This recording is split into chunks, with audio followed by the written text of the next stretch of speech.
देश विदेश की सच्ची खबर सच के साथ। आप देख रहे हैं नेशनल इंडिया न्यूज। मालदा जिले के हरिश्चंद्रपुर थाना क्षेत्र से एक विवादास्पद बयान के चलते सियासत गर्मा गई है। टीएमसी मजदूर संगठन के जिला अध्यक्ष विश्वजीत हलदर ने भाजपा के खिलाफ भड़काऊ टिप्पणी कर दी है। मामला हरियाणा के गुरुग्राम का है, जहां रंगईपुर ठाकुर टोला इलाके के 7 प्रवासी मजदूरों को बांग्लादेशी होने के संदेह में हिरासत में लिया गया है। परिजनों का आरोप है कि उन्हें हिरासत शिविर में रखा गया, उन्हें ठीक से खाना नहीं दिया जा रहा है, उन्हें प्रताड़ित किया जा रहा है। इन्हीं मजदूरों के परिजनों से मिलने पहुंचे टीएमसी के जिला अध्यक्ष विश्वजीत हलदर ने कहा, डरो मत, मुख्यमंत्री तुम्हारे साथ है। अगर भाजपा नेता इलाके में आए तो उन्हें रोके और कार्रवाई करें, उन्हें घेर लें, वे यहाँ राजनीति करेंगे, ऐसा नहीं होने देंगे। उनके इस बयान के बाद मामला तूल पकड़ गया है। भाजपा ने पलटवार करते हुए कहा कि तृणमूल की विफलता का परिणाम है। राज्य में रोजगार नहीं मिलने के कारण ही मजदूरों को बाहर जाना पड़ता है। भाजपा नेताओं का आरोप है कि टीएमसी की नीतियों ने बंगाल में अवैध घुसपैठ को बढ़ावा दिया। वहीं राज्य मंत्री तजमुल हुसैन ने परिजनों को भरोसा दिलाया कि सरकार मजदूरों की रिहाई के लिए प्रयासरत है। इस पूरे मामले ने बंगाल में राजनीतिक घमासान को और तेज कर दिया है।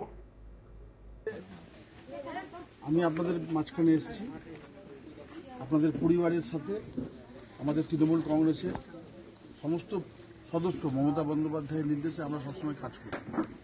আপনাদের পাশে এসেছি এবং আপনারা নিশ্চিত থাকেন, আপনাদের কোনো চিন্তার কারণ নেই। আমরা সমস্ত বিষয় দেখে নিচ্ছি। অলরেডি আমাদের প্রক্রিয়া চলছে। প্রশাসনিক যেহেতু ব্যাপার আছে, এটা ভিন রাজ্যের ব্যাপার আছে, ওখানে বিজেপির গভর্নমেন্ট আছে এবং গোটা রাজ্যব্যাপী আপনারা দেখতে পাচ্ছেন বাইরের যে রাজ্যগুলো আছে বিজেপিরা চক্রান্ত করে এগুলো করছে। এটা আপনারা সবাই জানেন। বাঙালি দেখলে এগুলোকে অত্যাচার করছে, অন্যায় করছে, জেলে ভরে রেখেছে। তো আপনারা চিন্তা করবেন না, আমরা সমস্ত বিষয় আমাদের নেত্রী মমতা বন্দ্যোপাধ্যায় একদম সজাগ এবং লড়াই করছেন এই বিরুদ্ধে। আমরা সবাই আছি আপনাদের সাথে। এবং এই বিজেপি যারা করছে, বিজেপির চক্রান্ত করছে, বিজেপির যা এমএলএ আছে, এমপি আছে যারা এবং বিজেপির নেতারা এলাকায় ঢুকলে আমরা এদেরকে উপযুক্ত ব্যবস্থা নেব এবং আপনারা এদের প্রতি গর্জাতে হবে, এদেরকে ধরতে হবে যে এরা পশ্চিমবাংলায় রাজনীতি করছে, মানুষের কাছে এসে ভোট চাইছে, আর এরা আমাদের বাঙালিদেরকে বাইরের রাজ্যে গেলেই তাদেরকে অত্যাচার করছে, অন্যায় করছে, জেলে ভরে রাখছে। এগুলো কিন্তু চলতে পারে না। তার বিরুদ্ধে আমাদের নেত্রী মমতা বন্দ্যোপাধ্যায় যেভাবে লড়াই করছে, আপনাদেরকে সকলকে আমরা সবাই মিলে এর বিরুদ্ধে প্রতিবাদ করব। আমরা এই সমাধান আসবো, এই লড়াই চলতে পারবো। বাংলার মানুষকে বাংলার প্রতি অন্যায় অত্যাচার করছে, বিভিন্নভাবে টাকা আটকে রাখছে। আজকে আমাদের শ্রমিক ভাইদেরকে, আমাদের মালদা জেলার মানুষকে, আমার ভাই তাকে আটকে রেখেছে ওখানে হরিয়ানায়। আমরা আগামী দিনে বিজেপির নেতাদেরকে ছাড়বো না, বিজেপির নেতাদেরকে আমরা ধরবো, বিজেপির নেতাদেরকে আমরা ঘেরা করে রাখবো, আমরা আটকে রাখবো ওদেরকে।